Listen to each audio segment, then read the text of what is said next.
j'ai pris l'engagement que cette année, pour 2020, les Burkinabés de l'extérieur vont voter. Ça sera notre premier GDC. Il y a d'autres pays qui l'organisent depuis longtemps.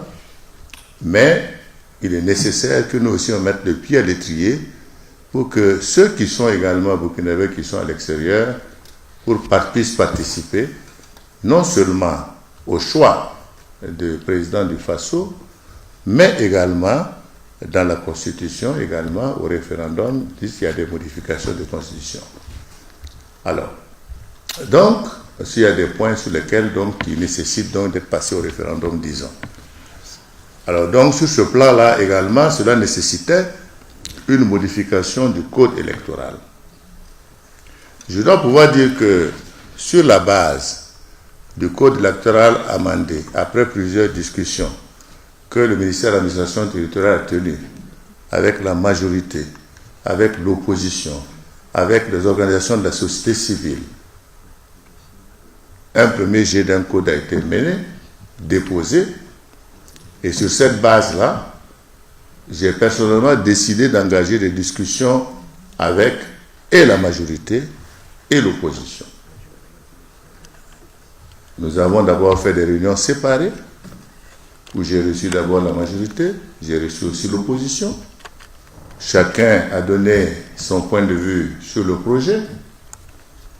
J'ai par la suite organisé des réunions entre la majorité, l'opposition et moi-même. Nous avons discuté. Les points qui étaient des points d'achoppement entre ces discussions étaient de deux ordres. Le premier, c'était la question qui était relative à la carte consulaire et à son utilisation pour la votation. Le second point de divergence qui nous opposait, c'était la modalité par laquelle la CENI allait procéder au recensement des nouveaux électeurs, puisque chaque année, il faut faire une révision, comme on appelle, de la liste électorale. Sur le premier point qui concernait, je dirais, les cartes consulaires, l'argument de base est de dire que, évidemment, la carte consulaire en Côte d'Ivoire est biométrique et que sur la carte, il est écrit que cette carte vaut carte d'identité nationale et que donc, sur cette base, le CEFOB dit que nous devons donc admettre que la carte consulaire doit servir de base de votation. La réponse que je leur ai donnée était toute simple, parce que en Côte d'Ivoire, certainement la carte est biométrique, mais j'ai dit l'organisation que nous faisons pour les Burkinabés qui votent à l'extérieur ne c'est pas simplement pour la Côte d'Ivoire. Elle concerne aussi bien le Niger, le Togo, le Bénin, le Gabon, la France, etc. Et que du point de vue, le rôle de l'État, c'est une égalité pour tous les Burkinabés dans le vote. Par conséquent, on considère que la base égalitaire et nationale sur laquelle nous pouvons voter, c'est d'une part les pièces d'identité nationale et d'autre part, ce sont les passeports. Parce que ça, ce sont des données qui se trouvent, je dirais, dans les documents de base des Burkinabés au niveau de l'ONU. Alors, sur cette base-là, je leur ai dit, nous ne pouvons pas dire non plus qu'au Togo et dans les autres pays, ils vont voter avec la carte d'identité nationale, mais comme elle est biométrique en Côte d'Ivoire, on veut utiliser en Côte d'Ivoire la carte consulaire. Ce n'est pas possible. Et nous avons expliqué que l'autorité nationale qui délivre des documents de ce genre au Burkina Faso, c'est l'ONU, et qu'il y a une base de données qui concerne aussi bien les passeports que également les cartes nationales d'identité. Et c'est pour cela que nous avons dit, nous accepterons que les passeports, nous puissions les ajouter, et que la carte d'identité nationale soit la base, étant entendu que nous allons envoyer l'ONU dans les différents pays pour pouvoir établir ces pièces d'identité nationale pour les Burkinabés qui sont à l'étranger. Le second aspect, toujours lié donc à ces discussions, c'est que nous avons dit que partout, les votes vont se faire dans les ambassades et dans les consulats.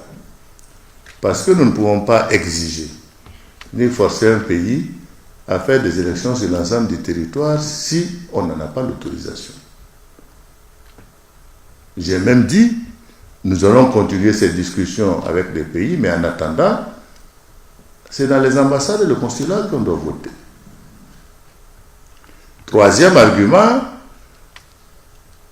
alors on nous a dit également que si nous voulons organiser des votes, les élections pour que les Burkinabés de l'étranger participent, ou bien tout le monde participe, ou ce n'est pas la peine d'organiser des votes de Burkinabés de l'étranger. Je leur ai dit quand même que le vote des Burkinabés de l'étranger, quand vous regardez statistiquement l'expérience, pour ceux qui ont commencé avant nous, j'ai dit, mais au Mali, quand vous regardez à 8 millions de personnes qui sont inscrites pour le vote de la présidentielle cette fois-ci, sur les 8 millions, il y a 400 000 Maliens qui représentent le vote des Maliens de l'étranger. Nous, on ne peut pas prétendre que dans les différents pays du monde, nous sommes plus nombreux que les Maliens à l'extérieur.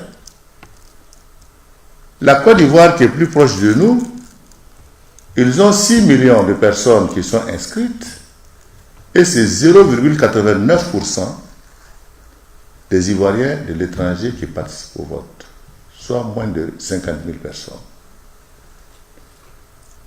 Donc je leur dis ça, peut-être pas un argument valable. Alors, donc, voilà donc les discussions telles que nous les avons menées. Et le dernier argument, c'est de dire que, comme certaines personnes, comme ils n'ont pas cité, le président Blaise Compaoré est à Abidjan, c'est pour cela que nous n'avons peur de faire les élections en Côte d'Ivoire et de permettre aux Ivoiriens de voter avec la carte consulaire. Alors, je leur ai rétorqué quand même que si le parti du président Blaise Compaoré, qui est le Congrès pour la démocratie et le progrès, est au Burkina Faso, et que nous, on n'a pas peur de lui sur le terrain national, il n'y a que eux qui peuvent compter en se disant qu'ils comptent sur la Côte d'Ivoire pour venir battre les gens sur le territoire national. Parce que tous ceux qui sont en Côte d'Ivoire ne sont pas du tout du CDP, je suis désolé. Donc c'est pour dire que, quelque part, contrairement à l'élection passée où le CDP n'a pas participé aux échéances, ils auront l'opportunité de participer à la prochaine échéance pleinement. Donc tout cela, comme je l'ai dit, ce sont des faux arguments. Et pour nous, en tout cas, nous sommes engagés parce que j'ai dit, nous, on ne peut pas passer notre temps à des discussions sans fin et sans solution, parce que moi, en tant que président, j'ai pris des engagements. Je dois les respecter.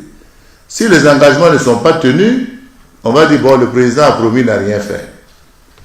Donc, par conséquent, nous avons déposé donc, en finale, donc, le dossier au niveau de l'Assemblée nationale qui en discutera, et je leur ai dit, ils ont encore l'opportunité de développer leur point de vue et leurs arguments au cours de la plénière de l'Assemblée nationale et tous les Burkinabés apprécieront. Sur le plan, je dirais également, de les révisions des listes électorales, là également, le système d'avant, c'était de dire qu'on envoie dans tous les villages des équipes qui sont là-bas sous des arbres et qui recensent les gens. Et finalement, on se rend compte que ça pose un problème d'efficacité. Parce que toutes ces équipes qui sont déployées à plusieurs milliards de francs, et lorsqu'on a fait le point, c'est plus d'une 25 milliards, si on veut faire ce type de révision et autres.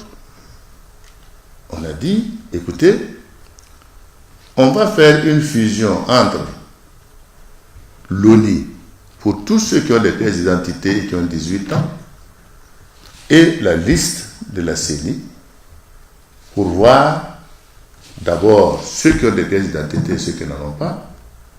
Et en fait, maintenant, tous ceux qui ont 18 ans, qui ne sont pas encore sur les listes électorales, on va les contacter sur une base de données pour pouvoir les appeler et leur dire s'ils veulent participer aux élections, on les inscrit. De cette manière, ils auront les lieux où ils vont aller voter et ils pourront aller voter, ce qui nous permet d'accroître également le nombre de personnes sur les listes électorales. Parce qu'aujourd'hui, nous sommes à peu près un peu plus de 5 millions, mais dans la réalité, les Burkinabés qui sont en âge de voter doivent être autour de 8 millions par là également. Donc il y a un travail supplémentaire à faire et les partis politiques doivent travailler à ce que leurs militants puissent s'inscrire massivement sur ces listes-là. Alors, donc voilà un peu les points qui étaient les points de discussion et qui restent toujours des points de discussion en attendant les décisions qui seront prises au niveau donc, de l'Assemblée nationale, puisque c'est un projet de loi qui est rentré donc à ce niveau.